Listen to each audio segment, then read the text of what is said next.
What do you think is the most important quality a good friend should have?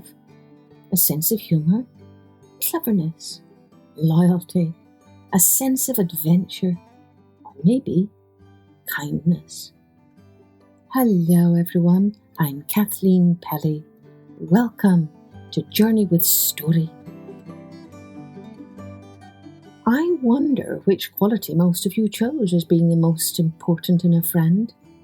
Today's tale is a story from India about a king who possesses the quality of kindness.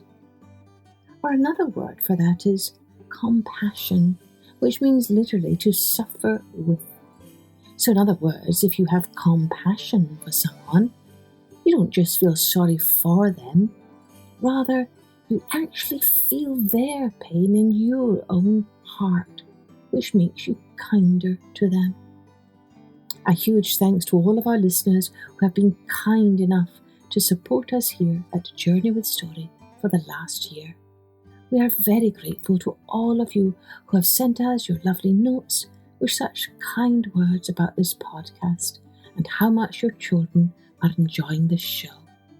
If you haven't already done so, you can rate or review and share this podcast with others today.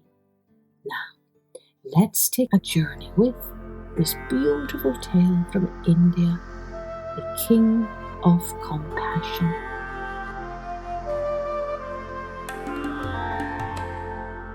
Long, long ago in the land of India, there was a great king who ruled his people with generosity and kindness.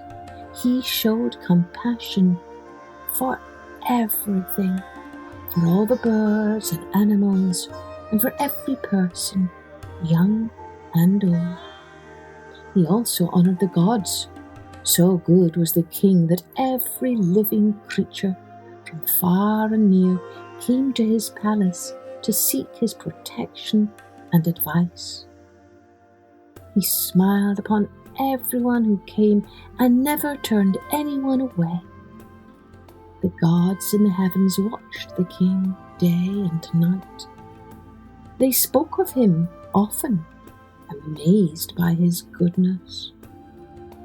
I wonder, said Indra, if we ought to test the king to see how far his goodness spreads. Yes, said Dharma. That would be wise. It is difficult to believe that he is as good as he seems. The two gods formed a clan. Indra turned himself into a large black hawk. Dharma took the shape of a white dove.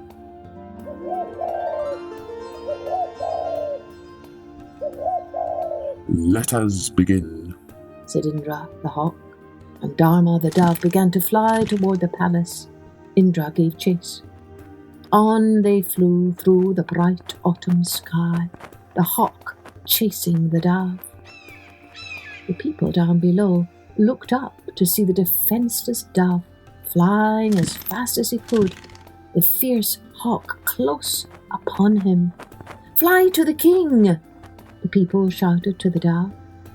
Heeding their words, Dharma flew straight toward the palace and flew inside an open window directly to the room where the king himself sat holding counsel with his advisors.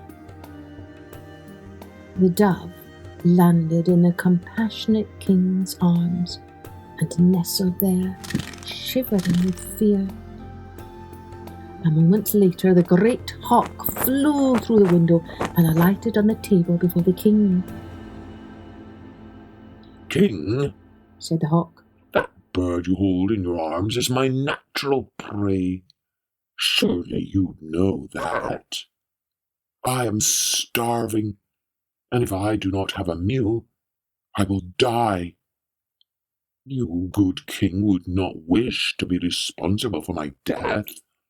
I am a spirited creature, and my presence on this earth was ordained by the gods. I know you do not want to disobey the gods and see me die of starvation. Give me that dove, and I will be forever grateful to you. The king looked into the hawk's dark eyes and felt compassion for the bird. Then he looked down at the dove and stroked its white feathers. "Save me, good king," whispered the dove. "I have come to you for help.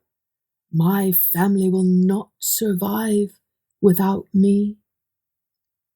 The king looked into the hawk's eyes once more and said, "I cannot give you the dove who has come to me for protection.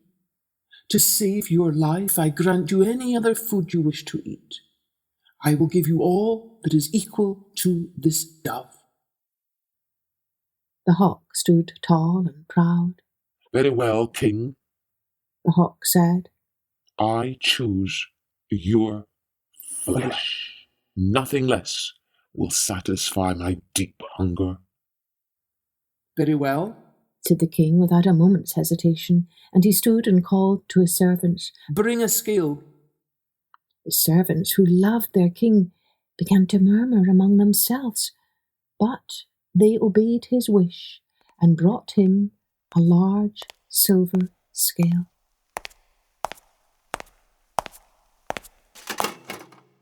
The king placed the dove on one side of the scale, then took up a sharp knife and cut a piece of flesh from his own body and placed this on the other side. The scale did not move. He cut another piece, and still the scale did not budge. He cut again, but the more flesh he placed on the scale, the heavier the dove seemed to become. At last the king stepped onto the scale. Only when he stood tall upon one side did the scale balance. "You will have to eat me whole," the king said to the hawk. "It seems my weight is equal to the dove." Just at that moment, a voice spoke from the heavens. "Well done, king. This scale is balanced." "Take me then, good hawk," said the king. His servants and advisers gasped in horror. "King, you must not give up your life for a mere white dove." "I will not break my promise," said the king. The hawk and the dove looked into each other's eyes, and at that moment they abandoned their disguises and stood before the noble king in their true forms as the great gods Indra and Dharma. "You are indeed as good as you appear," they said, and with these words they restored his injured body, gave him their blessings, and disappeared, promising always to watch over the compassionate king.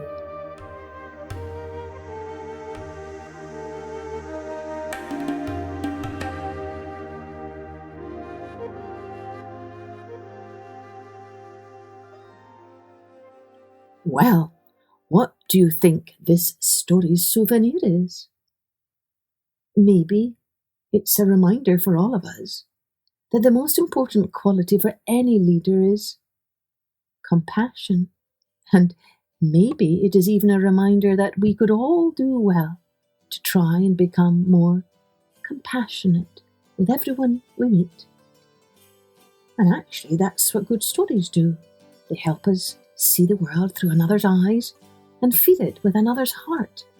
And little by little, we make our hearts a little bit bigger and a little bit kinder. Why, that could be something we all might make as our New Year's resolution, to be kinder. To all of you, our wonderful listeners, we here at Journey with Story wish you all a very happy New Year. Cheerio, then join me next year for Journey with Story.